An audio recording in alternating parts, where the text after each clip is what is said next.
What's going on? This is Ryan with Automatic Comics, and up next, we are going to be going over the weekly Heritage comic auction results. We've got some big sales, some low sales. We're going to be covering modern all the way back to Golden Age. Thought this would be interesting to talk about right after that big signature auction, because this is where you can really see the difference in the market depending on the price point. Let's get into these.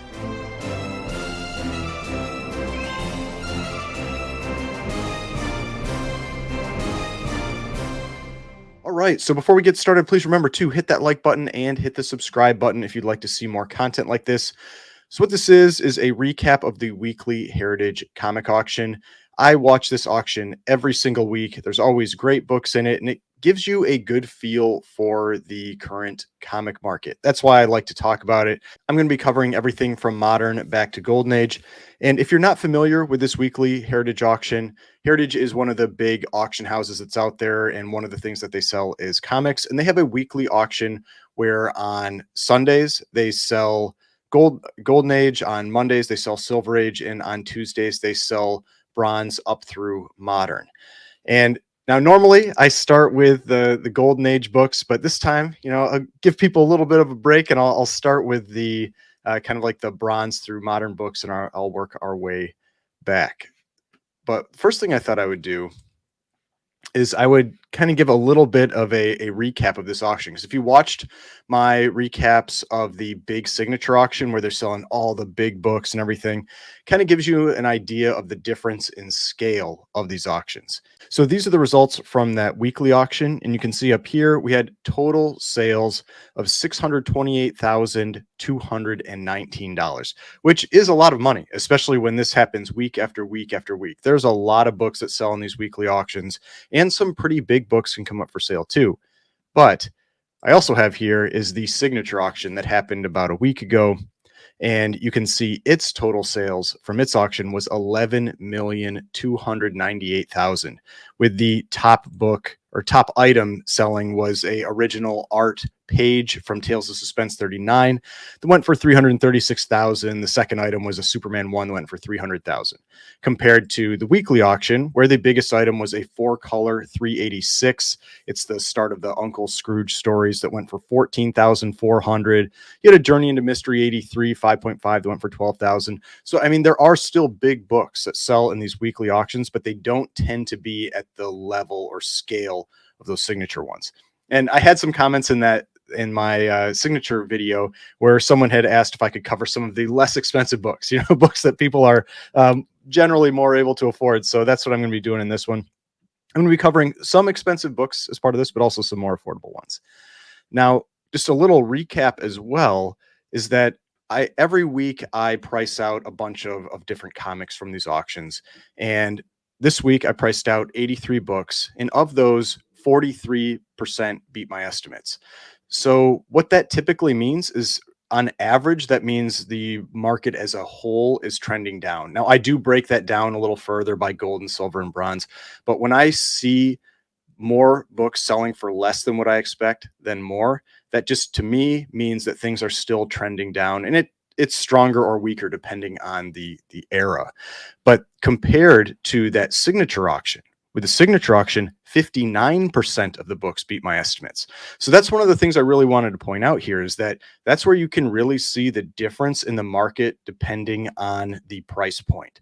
The people that are spending multiple thousands, tens of thousands, hundreds of thousands, maybe aren't being impacted by this current market nearly as much as the people that are spending hundreds to the low thousands. And so we saw that with that signature auction where I had 59% of the books that I was watching beat my estimates, and in this one, just 43%. So pretty big split there. So just something to always consider, because I think people often think that it's all or nothing, that everything is dropping or everything is going up, and there's a lot more gray to the market. It's not black and white like that. So just something to consider. All right, so we talked about the recap for this. Now let's get into some of these books. And the first one that I thought I would start with, this is a big book. I mean, I thought I'd start with just a fun, expensive book. And this was a Hulk 181, an 8.5 white pages copy that went for $6,600. And this actually beat my estimate. I had it going for $5,500. It's high was 12,750. So even though this beat my estimate, this book is still way down from where it was at the comic boom. It went crazy during the comic boom. This beat my estimate by 20%. And you can, this is GPA here, and you can kind of see what the trend for this book has been. If you look at this trend prior to the comic boom, and we had just this gradual uptrend for this book. This book always seems to get more and more expensive each year, but it just got way too expensive, way too fast during the comic boom. And it's just been trending down. And what I've generally seen with these books is they've been trending down is when they have a low sale, that low sale often becomes the ceiling for that book. And so it actually had a low sale right before this one of $4,920, and not low ever, but low sale in all recent sales. And this was a big spike back up. White pages probably played a role, but jumping up to 6,600, the biggest sale we've seen in this book since August. It's actually a pretty big sale. And you can see that right after, a day later, there was a sale at 6,000. So I think that this $6,600 sale was a bit of an outlier. And it does still seem to be a book that's trending down. I think probably around this $5,000 price point for an 8.5 is about right. But we'll see. We'll see where this one ultimately goes. Now, the next book I wanted to talk about was a low sale here. And this was Marvel Spotlight #2, the first appearance of Werewolf by Night. I had this book going for $1,100. This was a 9.0 white pages. So, I have people tell me like, oh, it's because it was white pages. It was white pages. Well, here is a 9.0 white pages copy that did not perform well. I had this one going for $1,100, went for $720, 35% below my estimate. This book got really hot when we had that Werewolf by Night show, the little short that was on the Disney Plus, but it has definitely continued to pull back. People were really hot on the Marvel horror for a while. We'd be getting something with Ghost Rider or the Legion of Monsters or something like that, and it just hasn't materialized yet. Doesn't mean it won't, but we just have not seen that come yet.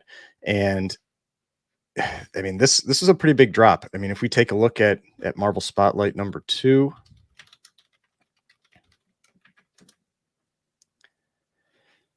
Marvel Spotlight #2, we can see a 9.0.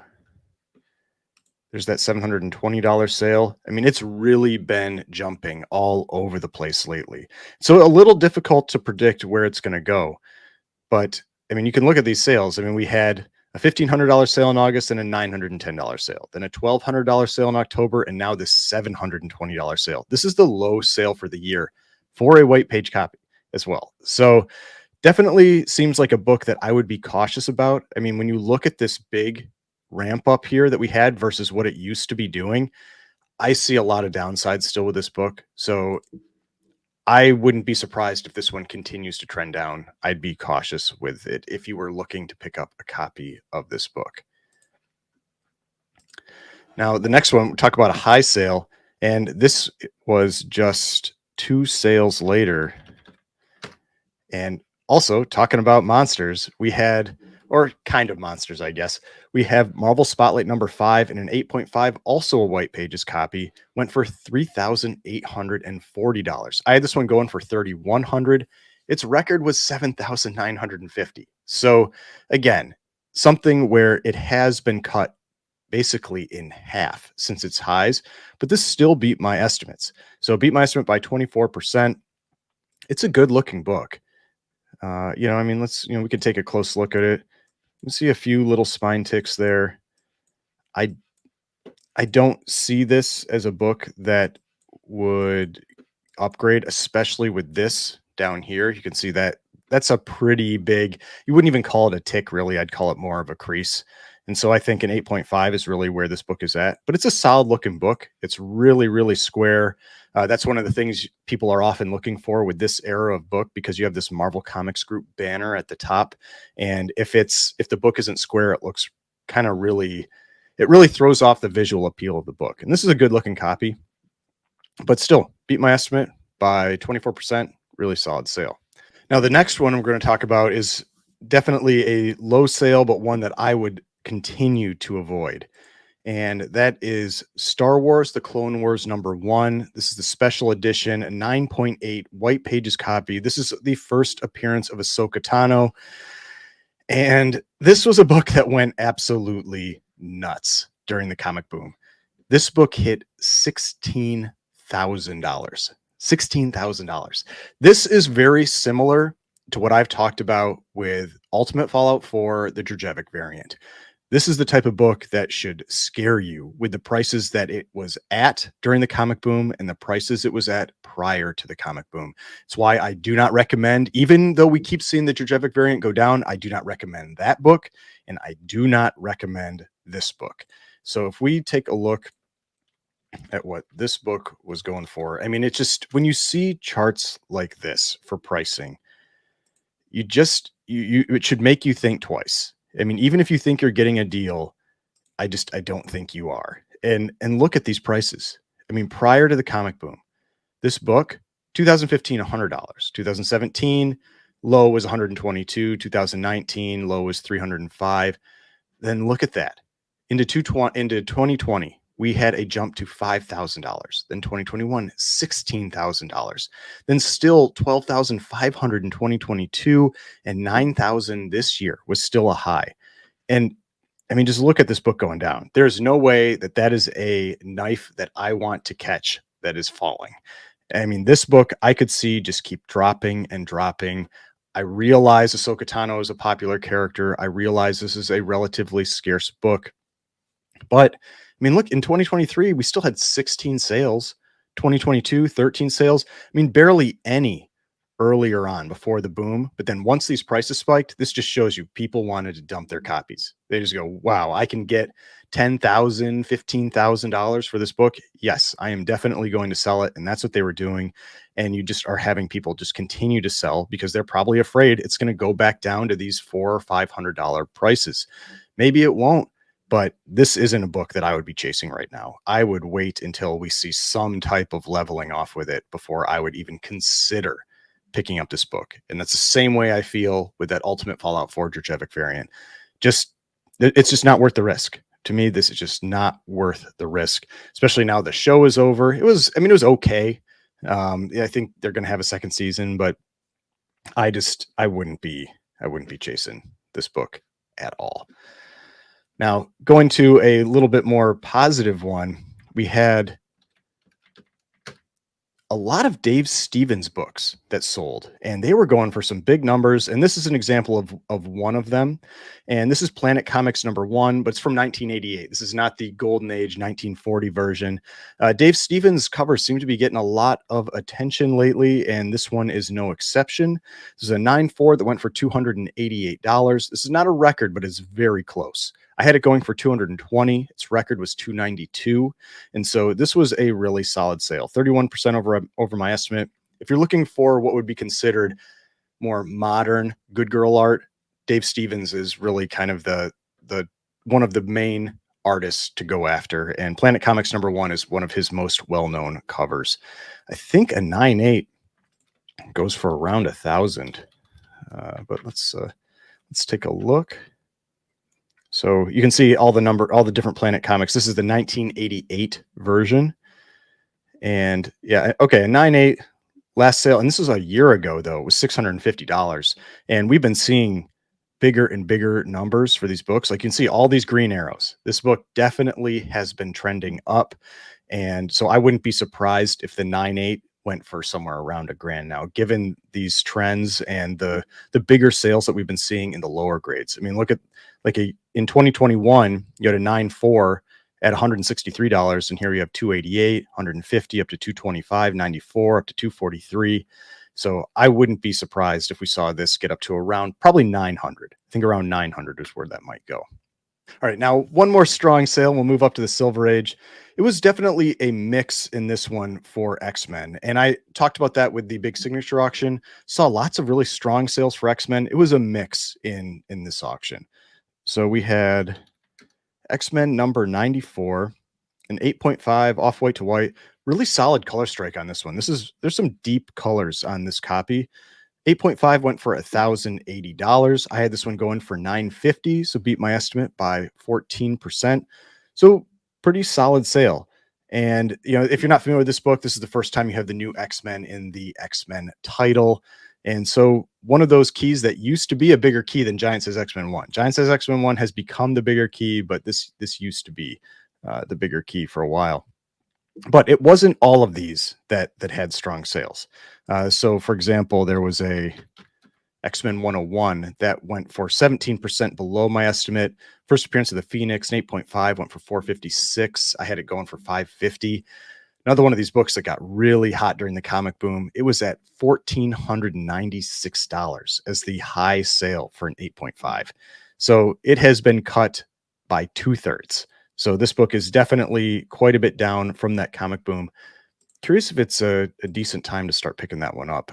That's been the tricky part with X-Men books, is that they just got so hot during that comic boom period that it's hard to know exactly when you should be buying them back because they've retreated so much. But here we can see actually there was another bigger sale that followed after that one. You can see the $680 sale. So you had this $456 sale on November 21, and then right afterwards we had a $680 sale on November 24th. So this is what I talk about, where you can have some pretty big ranges with comics. It's not like there's just some fixed value. You can have quite a bit of range, and that's what these, if you're not familiar with GPA, they have these kind of like bars around their average, and that's really what that's showing. It's showing this range that you can have for these prices. That $680 sale, that was a big sale. That's a really strong sale. 456 I felt was on the lower side. But if we look at this general trend, I could still see this going down some more, even below that 456. So a book that I would probably still be cautious about and patient if I wanted to pick up a copy of X-Men 101. All right, let's move up to the Silver Age. We actually had a pretty big DC key that I felt went for a really good price. This is a really good entry point for this book. And this was Action Comics number 252, first appearance of Supergirl. This is a book that, if you're not familiar with it, is extremely difficult to get in high grade. The highest grade is very low for a Silver Age book. Now, granted, it's 1959, it's relatively early Silver Age. But if we look at Action number 252, I know there are no 9.8s. I think the highest grade is like a 9.4 or a 9.2. So there's a 9.2. Let's see what the highest grade is. Yeah, there are 4 9.2s. So for the Silver Age, where you're used to at least seeing like 1 9.8 or some 9.6s, this is a book that just does not really exist in high grade. You can see this big clump of grades around the 3 to 3.5 range. That's generally where you see this book. You see this book in the 3.0 to 4.0 range. And this one at a 1.5, that is a great entry level. Colors are actually nice. Looks like it has maybe some tape staining or something along the spine. But this is one where these purples will often get faded and turn kind of more of a pink. But colors are actually really nice on this one. I think this was a good buy. I had it at $900, went for $660, 27% below my estimate. I think that was a pretty good pickup. I mean, this is a relatively rare book for the Silver Age. I mean, let's look at that. You've got 1,100 copies. I mean, when you compare that to Marvel keys, this is a very low number. And so for the Silver Age, relatively rare. I think this was a good buy. Now, for one that we had a high sale on, another White Pages copy. A lot of these White Page copies that sold in this auction. This is a 9.0 White Pages of Iron Man #1. This is a really nice looking book. I mean, you can just tell with how deep the purples are. But I had this one going for $2,300. This book has pulled back quite a bit. Its record was 4,650. So this beat my estimate by 46%. This was a really strong sale. I mean, let's take a look at this book. I mean, you can see the spine ticks. You know, it's got a couple spine ticks. It definitely looks like it's a 9.0. Maybe, oh yeah, and here, this is definitely what held it back, because you've got, if I was just looking at spine ticks, and I think some people get stuck in that sometimes, there's maybe like 4 or 5. So you might think like a 9.4. There's definitely a little bit of edge wear here. That's quite a bit of edge wear for a 9. And so, I mean, if I was grading that, I'd probably give this like an 8.5. So I think this I think this got a little higher grade than I would have expected based on this edgeware, that, and there's another one up here. These two creases. 9 seems a little strong to me, but it's one of those things where when you look at the general visual appeal of it, it is a really, really solid book. So I don't know. I'm still sticking with my 8.5 grade on this one. I think a 9 is a little strong, but this was I mean, that's one of those things I talk about. One of the primary factors when you're talking about what people are paying for a book is this number up in the corner, then the visual appeal of the book. And visually, it is a really strong presenting book, but it does have, a couple substantial flaws on that edge there. But yeah, this one really crushed my estimate. I had it going at 2,300, went for 3,360. Really strong sale. Now for another book that went low, and this book just seems to keep going down. This is Fantastic Four, number 48, an 8.5. Let's see, what's the notes say on this one?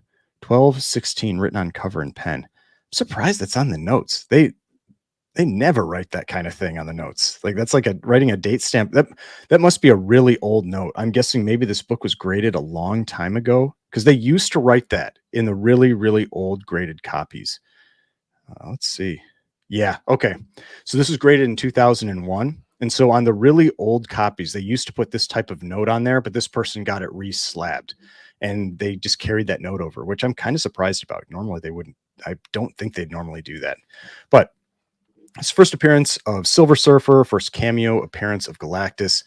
I had this going for 4,600, went for 3,240, 30% below my estimate.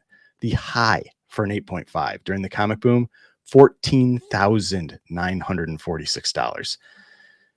I'm curious if this was just if this was a good deal or if this book is still something that you want to be cautious about. Because wow, that one has really, really come down. So an 8.5. There's that sale. So we can see prior to the comic boom, yeah, I mean, even in 2019, this is below 2019 sale. I think this was a good buy. Now I realize we had this spike here, and this is around when I believe Marvel got the rights back to Fantastic Four. And I think part of this has to maybe do with the fact that people have just been losing faith in Marvel being able to create quality movies. And so like everybody was all excited for Fantastic Four, excited for Silver Surfer, and then it's just Marvel keeps putting out kind of garbage movie after garbage movie and people aren't really believing in it as much. And yeah, I mean, this is probably a good buy, but that kind of thing makes me a little bit nervous with this book. But yeah, I mean, an 8.5 for 3,240. I mean, the low on the year by almost $1,000. I think it was probably a good buy, but like I mentioned earlier in the video, it's almost like the low sale becomes the ceiling, and that would make me a little bit nervous with this book. And that's why I've really been cautious about silver and bronze and modern. Just until we start to really see a floor put in, I'm nervous about it. But I mean, look at this. Like an 8.0 went for 4,000 this month. The 7.5 went for 3,600 this month. I mean, this was probably a good buy. I think this is probably a good buy, but yeah, it's still those downtrends have been making me nervous with some of those Silver Age books. All right. Now, for one that surprisingly had a really strong sale, I would not have expected this, was the first appearance of Captain Marvel. Now, this isn't Carol Danvers. Her first appearance is one issue later in Marvel Superheroes number 13. The first appearance of Captain Marvel, 9.6 off-white to white, went for $3,360. I had this going for $1,800. Like, this beat my estimate by 87%. This one might have been one of the biggest surprises of the entire auction for me. I was shocked by what this book went for. But if we take a look at Marvel Superheroes number 12 in a 9.6, this one is definitely a little easier to get in high grade than issue 13. But here we have 9.6. I mean, this is a big gap up in this price. like almost a record. I mean, the record was 4,049 back in 2019. This was the second highest sale ever for this book. And if we look at the one other sale this year, it was 1750. And even last year in 2022, 1881. So, I mean, this was a really, really strong sale. I was surprised by this one because it means at least two people were bidding that up that wanted that book. And I don't know if it was from the movie or what, but yeah, this one was definitely one of the biggest surprises I saw in that entire auction.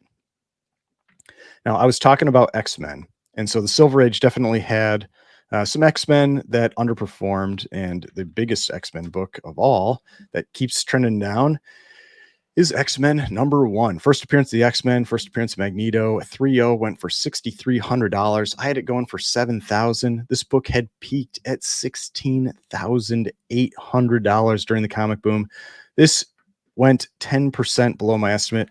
Not a lot to say about this one, but if we take a look at X-Men #1, I think I've mentioned previously that it does seem like the risk is getting pretty low on this book. Now, I was talking about a higher grade copy. I remember when I mentioned that before. So it's always dependent on the grade.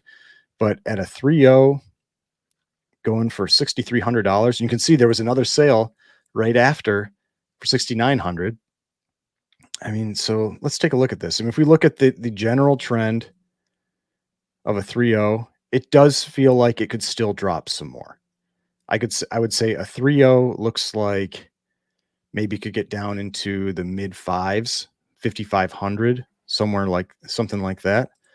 And if you look at prior to the comic boom, I mean, this was a book that was probably going for on average around 4,000 to 4,500. So mid fives now seems pretty reasonable. So I would be, again, another book that I would keep waiting on. I wouldn't pick this one up right now, at least in this grade. And like I said, it depends on the grade. Some grades have already returned back to those prices. And so those, I feel like the risk is relatively low. In a 3.0, I feel like the mid fives is probably around where you're going to be at your lowest risk for picking it up. Doesn't mean it can't correct more. I always say that, but that one I would keep waiting in this grade. The last Silver Age book I'm going to talk about, and then we'll move on to Golden Age, that had, again, a surprisingly strong sale was Tales of Suspense #52. Another white page copy. And I love this cover. Something about this one, I've always really liked the colors on this. They just, especially when they're deep like this, where you have the deep purples and yellows. It's a good looking cover. First appearance of Black Widow. And you can see there's definitely like some erasing that someone did. There must have been something there. It feels like erasing. I don't think that's like rub, but yeah, it looks like maybe there's some writing there that somebody tried to get rid of, and they just unfortunately lifted a bunch of color too. But still, $960. I had this going for $600. Its peak during the comic boom was 2,100. Beat my estimate by 60%. So really strong sale for this book. This is a book that has pulled back a lot from its peaks as well. And I just think it's such a great cover. Now, would I have paid 60% over recent sales? Probably not. But I kind of get it, when someone really wants a white pages copy, like, I realize that there's a premium that's often paid for that. But I would have, I'd be more patient with this book right now, given with how the prices have pulled back on it. All right. Now let's move on to the Golden Age. We'll start with one of the really big sales, and this one was early on in the auction. This is All Select #4. This is from this feed store collection. I've talked about that previously on the channel. I picked up actually a couple books from the feed store collection. This is a 4.0, again, white pages, went for $5,280. Record, not recent, was $1,500. I had this going for $4,000, beat my estimate by 32%. The All Select run has some really great covers on it, and they generally all have it's like all these big heroes from that era. You've got Human Torch, Submariner, Bucky, Captain America, beating up Nazis. It's a good looking book. I mean, timely superhero. I talked about that as well in one of the prior videos. Like, one of the safest things that you can go for in the Golden Age is timely superheroes. This is no exception. But yeah, big sale for this one. Beat my estimate by 32%. Now, Golden Age everything wasn't hot in the Golden Age for this auction. There were some what I felt were low sales as well, and one of them was this Raw book right here. Now, this is technically the second cover appearance of the Joker, but it's the first one that really looks like him. And you can see I actually bid on this one, but I ended up stopping at $528, sold for $600. I had it estimated at 800, went 25% below my estimate. For me personally, it's not my favorite cover. There are other Joker covers I like a lot more than this one, but I do get the significance of it. I can't remember what was missing. Yeah, the first wrap was missing on this copy, but it's still, I mean, it's Detective Comics, 1942, Joker cover. Uh, it's hard to say that this wasn't a good pickup regardless. I mean, this is not an easy book to price at a point 0.5. I don't think there had been any sales. So it's kind of you're estimating what you think the minimum buy-in is for that book, what somebody at the base would pay to get that. Like with a lot of the timely World War II Schomburg covers, like that minimum buy-in now is like $1,000 for anything. And so that's the question. What is the minimum buy-in for this Joker cover? You can see a 1.8, 1,500, 2.0, 2,300. So I was figuring around 800 was the minimum buy-in. And you can see an incomplete 0.5 went for 466 5 years ago. So that seemed pretty reasonable to me. It still went below that. So I think probably a pretty good buy, but did fall below my estimates. Now, there was another Batman book that had a strong sale, and this was Batman number 9, one of my favorite Batman covers, especially from those first 10 issues. This is a 4.0 that went for $4,080. I had it estimated at $3,200. This is a big record, too. Its prior record in grade was $1,499. Beat my estimate by 28%. Like I said, you just can't go too wrong with early Golden Age Batman, and this is no exception. Just great spotlight cover. This is their first spotlight cover. It's something that's reused a few times throughout the series, and I love the black backgrounds too. But yeah, great book, but a strong sale for this one. Beat my estimate by 28%.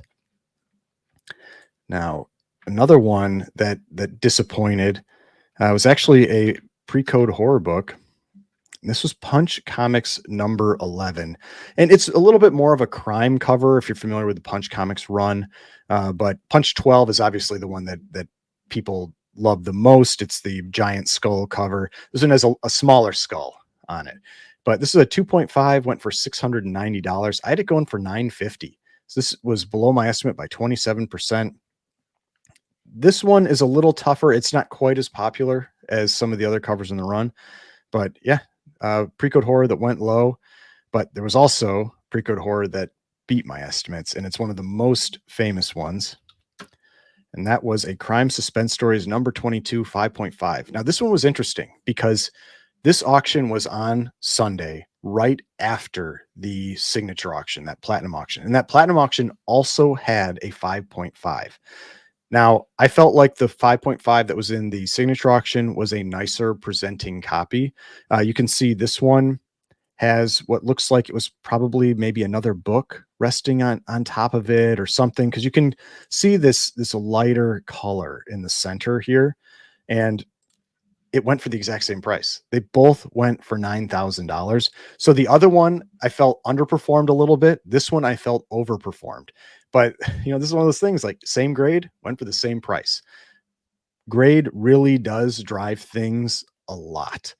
Then it's visual appeal. And this one, I was just surprised. I didn't think it was going to hit this 9,000 number because that other one sold for 9,000. So I don't know if it was a little bit of FOMO, maybe somebody that wasn't able to get, or a couple people that weren't able to get that copy from 1 or 2 days prior. And so they decided to go for this one and ended up paying the same price for it. Like I said, the other 5.5 I feel looked better, presented better, but went for the exact same price.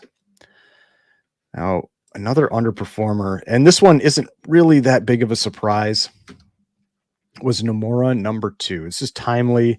And these books, Submariner, the Namora covers, they got pretty expensive around that second Black Panther movie, and they've definitely been pulling back. I had this one going for $1,500. This was a record in grade. The record was 685, but this still was a pretty big disappointment, in my opinion, on this book. I went for 32% below my estimate. And if we take a look at Namora number 2, we can see that, here's that 5.0 sale, but we had a 2.5 in October that went for $900. So, I mean, this 5.0, either that person way overpaid for the 2.5 or somebody got a good deal on this 5.0. Yeah, some people might say that these Golden Age books aren't really impacted by the movies, but I mean, I think that second Black Panther movie kind of disappointed, and so a lot of the books, the Submariner and Namora type books that got really hot during that movie, have definitely come back down to earth some. And so, while I don't think it's like a bad buy or anything like that, I wouldn't expect anything crazy in terms of returns or demand for these books. Now, I'm going to close out with a couple books that I've talked about this a number of times now, and it just continues to seem to be the hot trend. And these were 2 Matt Baker romance books. The first one, Wartime Romances, number 6, raw copy, 3.5. I had this going for $200, went for $312. Beat my estimate by 56%. Not big money or anything, but this is just showing that these lower grade Baker romance covers are just starting to command more and more money every time they come up for sale. I have talked about how really like a 6.0 or a 6.5 tends to be really high grade, but for a long time, these types of books, the 2.0, 3.0 range would just go for around $100, $200, but $300 for this 3.5. Then one sale later, we had a 2.0 Brittle Pages Wartime Romances number 18, went for $360. I had this going for 150, beat my estimate by 140%. So again, just any grade, it seems right now is in demand for these Matt Baker romance covers. And I've been seeing that for a good amount of time now. I post about it some on Instagram. Make sure to follow me on Instagram as well if you want to see some of those posts. But yeah, the Matt Baker romance books, I'm watching them every time they come up for sale just to see what those prices are doing. And at least on Heritage, and I have mentioned that, like, Heritage seems to be one of the best places for this specific type of book. A lot of the collectors seem like they must watch the Heritage auctions, but they've been getting big numbers over and over and over again, whether they're selling raw or graded. So definitely something to watch if you're interested in the Golden Age market. All right, so I hope you enjoyed that video, saw some cool books. Not all the books that will break the bank like I was showing in the signature auction. We have some books that are under $1,000, but also some pretty cool keys across all eras. Hopefully this maybe helps you some with your buying decisions, or lets you see some of the books that are out there, some of the books that are available in all these different eras, and one of the places that you can pick those up. If you enjoyed this video, if you'd like to see more videos like this, hit that like button, subscribe button, notification bell, all that kind of stuff. We got more videos over here. If you'd like to watch some of my other videos, subscription button right here. If you'd like to subscribe to the channel, I would really appreciate it. And I will see you in the next video.